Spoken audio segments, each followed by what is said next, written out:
Assalamu alaikum, dear student and my dear viewers.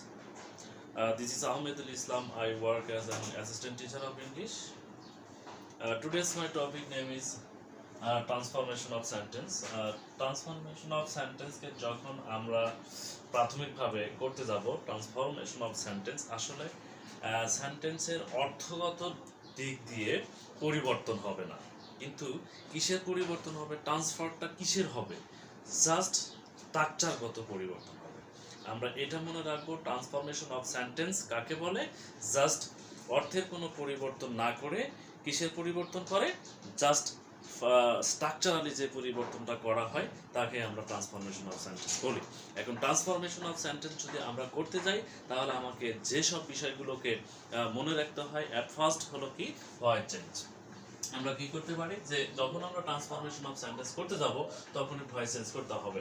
আর এখানে আমরা যে পরীক্ষাগুলোকে ফেস টু ফেস করি, কি বলে যে এসএসসি এবং এইচএসসি পরীক্ষাগুলোতে আমরা দেখেছি যে মার্ক ডিস্ট্রিবিউশন করে কিভাবে করে। এখানে ভয়েস চেঞ্জ থেকে কয়টা প্রশ্ন থাকে, ভয়েস চেঞ্জ থেকে দুইটা প্রশ্ন থাকে, যে কি অ্যাক্টিভ থেকে প্যাসিভ করতে হবে, অ্যাক্টিভ থেকে প্যাসিভ বা প্যাসিভ থেকে অ্যাক্টিভ করতে হবে, এরকম। তাহলে ভয়েস চেঞ্জকে আমরা যদি করি এখান থেকে আমরা দুইটা মার্ক পেয়ে যাব। কি পেয়ে যাব, হয় অ্যাক্টিভ থেকে প্যাসিভ বা প্যাসিভ থেকে অ্যাক্টিভ। ওকে, নেক্সট আমরা কি থাকবো, নেক্সট আমরা কি দেখতে পাই, একটা ডিগ্রি দেখতে পাই। ডিগ্রি কি দেখতে পাই, ডিগ্রি। ডিগ্রিকে আমরা কি করতে বলে, অনেক সময় ডিগ্রি কয় প্রকার এটা আমাকে জানতে হবে। ডিগ্রি হলো তিন প্রকার। ডিগ্রি কয় প্রকার, তিন প্রকার। একটা হলো পজিটিভ ডিগ্রি, একটা হলো কম্পারেটিভ ডিগ্রি, আর একটা হলো সুপারলেটিভ ডিগ্রি। এখন প্রশ্নে কিন্তু এই পজিটিভ, কম্পারেটিভ, সুপারলেটিভ ডিগ্রি থাকবে যে কোনো দুইটা অথবা তিনটা থাকতে পারে। কয়টা থাকতে পারে, দুই অথবা তিন। তবে আমরা দেখেছি বিগত সালের প্রশ্নগুলো অ্যানালাইসিস করে চিন্স করে আমরা দেখেছি দুইটা প্রশ্ন আসে, ডিগ্রি থেকে মাত্র দুইটা প্রশ্ন আসে, বা ভয়েস চেঞ্জ থেকে কয়টা প্রশ্ন আসে, দুইটা প্রশ্ন আসে। তাহলে এখান থেকে আমরা কিন্তু দুই পেয়ে যাব। সেটা কিভাবে, একটা হবে সাধারণত সুপারলেটিভ থেকে কম্পারেটিভ করতে বলে, আবার কম্পারেটিভ থেকে সুপারলেটিভ করতে বলে। হ্যাঁ, প্রশ্ন এরকম ভাবেও আসতে পারে, পজিটিভ থেকে কম্পারেটিভ করো, কম্পারেটিভ থেকে সুপারলেটিভ করো, এরকম ভাবেও আসতে পারে, কোনো অসুবিধা নাই। তো আমরা জানবো যে আসলে মার্ক ডিস্ট্রিবিউশনটা কিভাবে হয়। হ্যাঁ, মার্ক ডিস্ট্রিবিউশনটা কিভাবে হয় সেটা এখন দেখেন। এখানে আমরা ভয়েস চেঞ্জ থেকে দুইটা মার্ক পেয়ে গেলাম, আবার ডিগ্রি থেকে আমরা দুইটা মার্ক পেয়ে গেলাম। এখন থাকলো 6 মার্ক, 10 মার্ক। 10 মার্কের পরীক্ষায় এখানে আসে।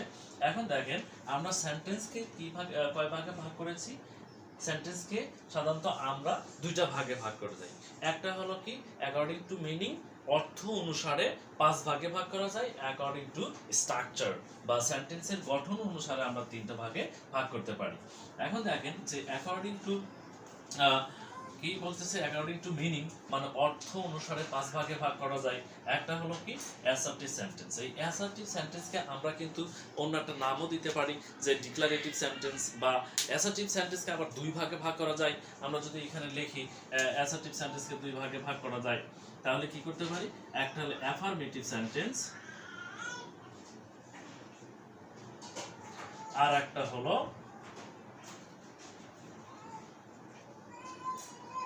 Negative sentence.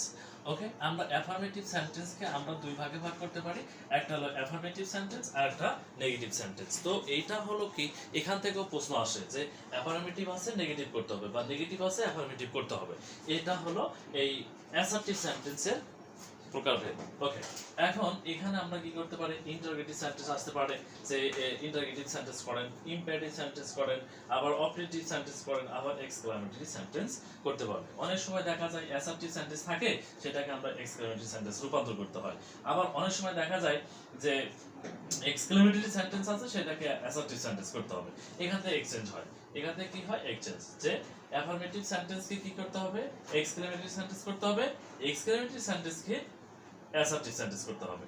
আবার এখানে দেখা যায় কি, এখানে কি দেখা যায়, একটা হলো কি এরকম, যে আমরা কি করতে পারি, নেগেটিভ থেকে অ্যাফার্মেটিভ করতে বলে, নেগেটিভ থেকে অ্যাফার্মেটিভ, আবার নেগেটিভ থেকে অ্যাফার্মেটিভ, মানে এক্সচেঞ্জ, অ্যাফার্মেটিভ থেকে নেগেটিভ, নেগেটিভ থেকে অ্যাফার্মেটিভ করতে বলে।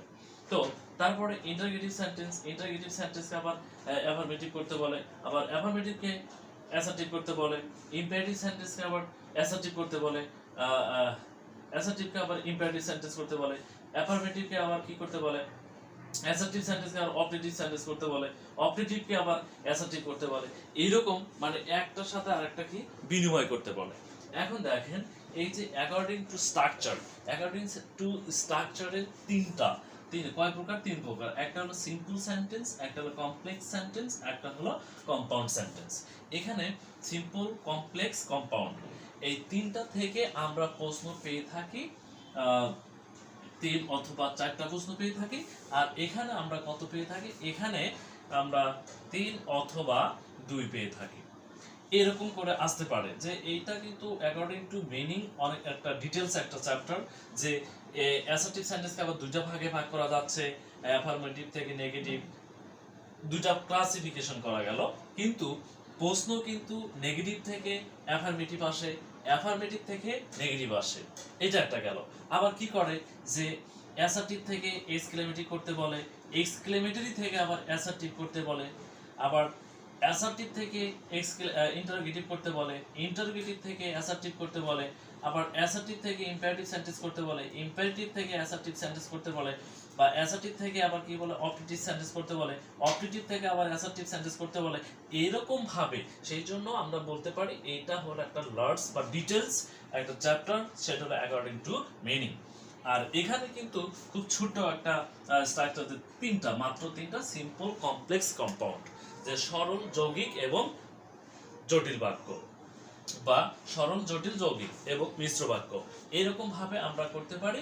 তো মার্ক ডিস্ট্রিবিউশনের ক্ষেত্রে আমরা এখানে থেকে আমাদের ছেলেপেলে বা আমাদের স্টুডেন্টরা এখানে বেশি ভুল করে, এটাতে তেমন কোনো ভুল করে না, এখানেও তেমন ভুল করে না।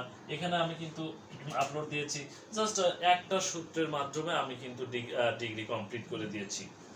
আবার অ্যাক্টিভ থেকে প্যাসিভ, আমার ভয়েসেন্স লেকচারটা দেখে নেবেন, আমি সব A to Z ভয়েসেন্সের লেকচার আপলোড করেছি, তখন ওখানে দেখে নেবেন, একটা কমপ্লিট একটা ধারণা পেয়ে যাবেন। তাহলে এখানে ফুলে 2 এ 2 পাবেন, এখানে ডিগ্রিতে 2 এ 2 পাবেন, এখানে 2 অথবা 3 যাই হোক যেটা যেটা থাকবে সেটাই দিয়ে দিবে।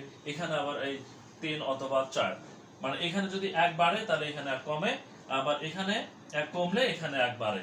এখানে 4 হয়, 4 যদি এখানে যদি 4 হয় তাহলে এখানে 2 হবে, তাহলে 6।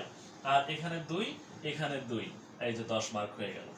আর এখানে যদি 3 হয় তাহলে এখানে 3 হয়, এখানে 3 হলে এখানে 3 হয়, মানে 3 3 6 আর 2 কত 10 মার্ক হয়।